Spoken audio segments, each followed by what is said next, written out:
Welcome to the PhysicsPlace, the place to learn about physics. And in this video I'm going to explain the second law of Newton.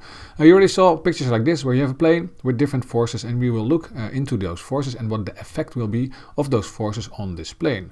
Also here you see a box, different forces, and this box will move, and with the second law of Newton we can calculate how fast it will accelerate or decelerate.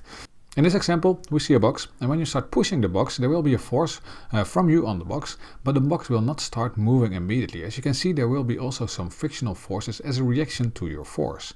The greater your force, the greater those frictions will be.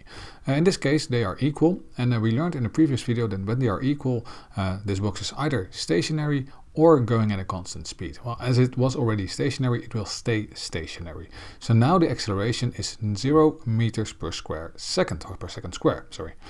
But if you continue to apply force, so if your force will become even larger, there is a moment that the friction cannot continue becoming bigger, so then the box will start moving. So now we have larger forces to the right, and now there will be an acceleration to the right.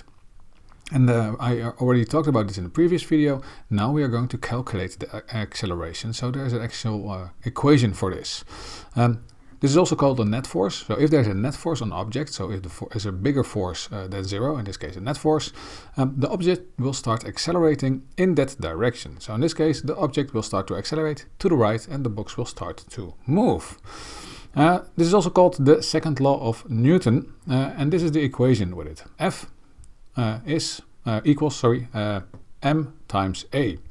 F is the resultant or the net force of an object. They are used together. Sometimes the resultant is used, sometimes the net force is used.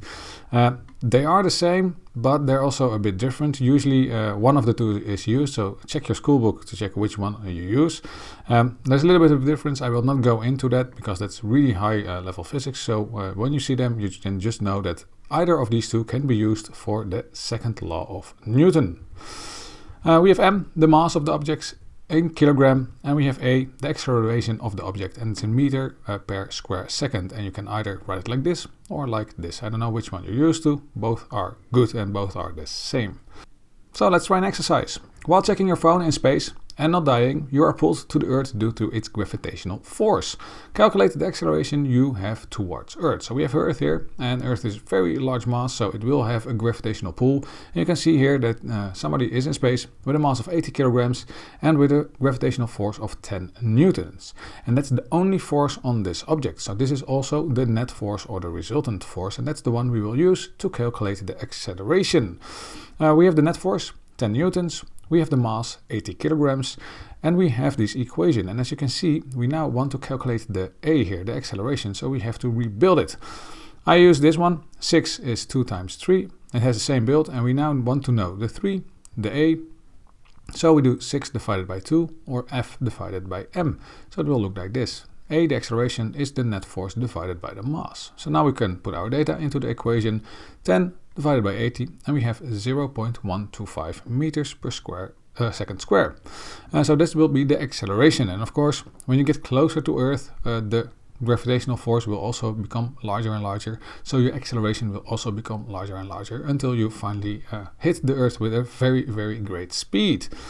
Or probably you will burn before that, but that's something different. To the next question.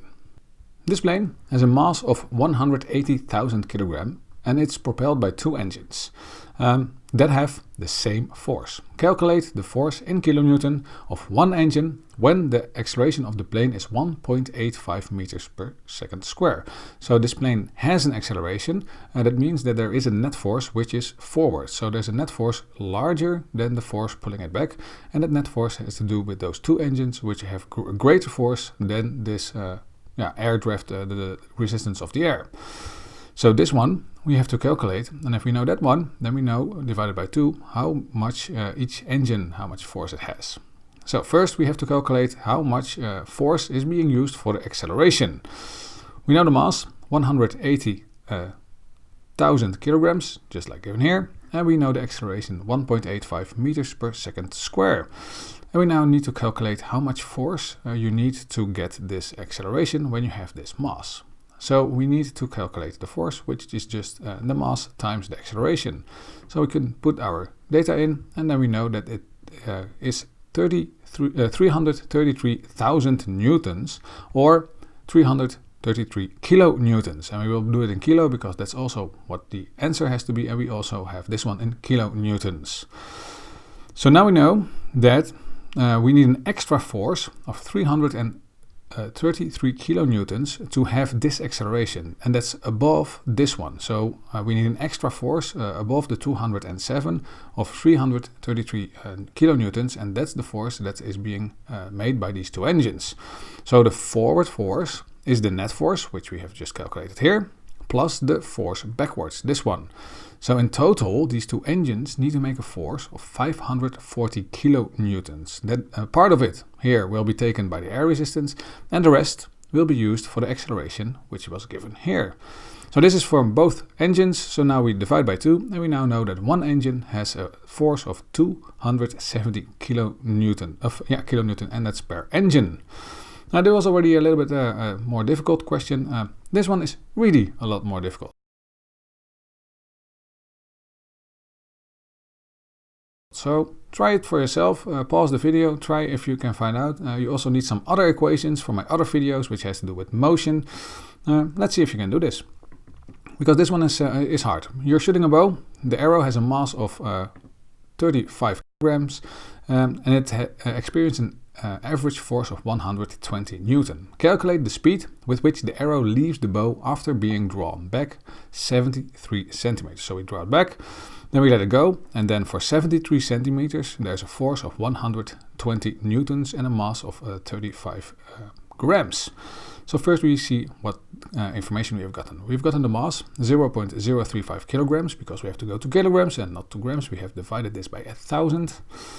We know the FRS, the resultant force, or the net force, which is 120 newtons. And we know the distance of which that force was put there, and that's 0.73 meters. Again, this is centimeters divided by 100, and we have meters. So now we need to calculate the speed, and we cannot calculate the speed directly with this information, but we can calculate the acceleration. So we can calculate the acceleration because we do have the force and we do have the mass. We need to rebuild it. We need to calculate the A. So again, I use this trick. 6 is 2 times 3. We need to have the 3, so 6 divided by 2, F divided by M.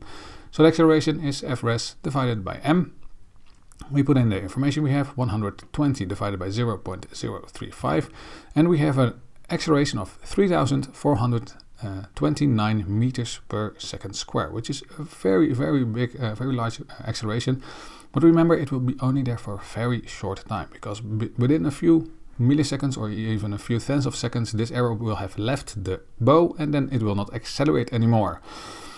We're not there yet. We now have the acceleration, and we need to know the speed.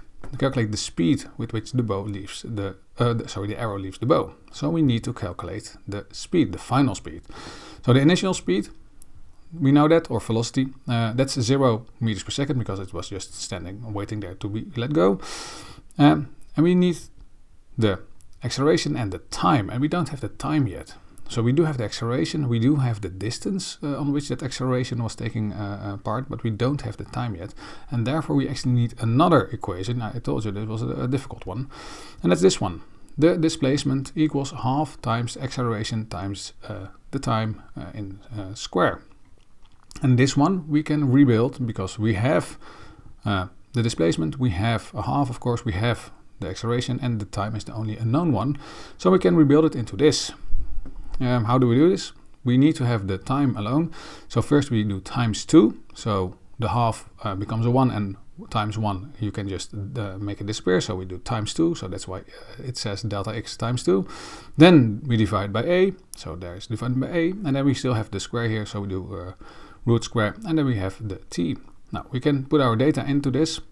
And then we get 0.0206 seconds. So that's the amount of time the arrow actually is in the bow. So during this time, the arrow will accelerate. And now we can use this one.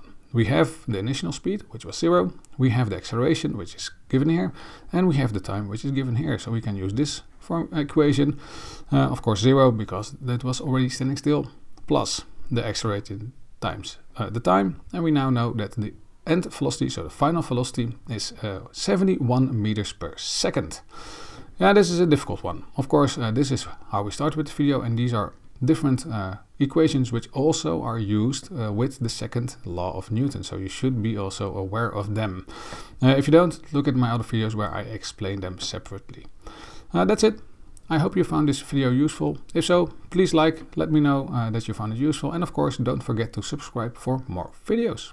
Thanks for watching.